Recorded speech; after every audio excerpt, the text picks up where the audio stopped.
Сайн байцгаана уу? Би буян тогтох байна. Би өнөөдрөөс эхлээд аль биесээр YouTube сувагтай боллоо. Тэгээд миний YouTube суваг нээж бичлэг оруулна гэдэг бол маш том зориг байдаг юм байна. Тэгээд ямар ч гэсэн YouTube сувагтай боллоо.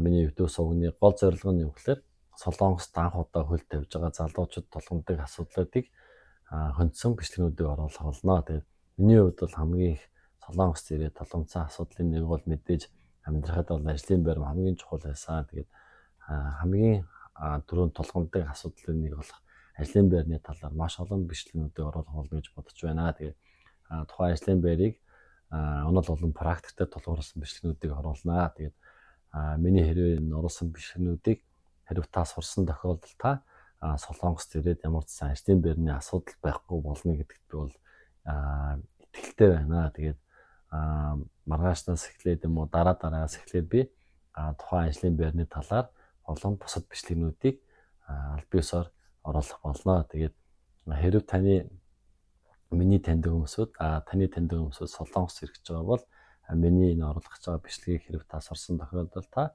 Солонгост ирээд ажлын байрны ямар нэгэн асуудалгүй болно гэдэгт би бол итгэлтэй байна. Тэгээд зөвхөн ажлын байр гэлтгүү Солонгост тулгамж байгаа маш олон асуудлуудыг би хөндсөн бичлэгнүүдийг оруулах болно. Тэгээд миний хуудсыг фоллоу хийж дагаарай. Баярлалаа.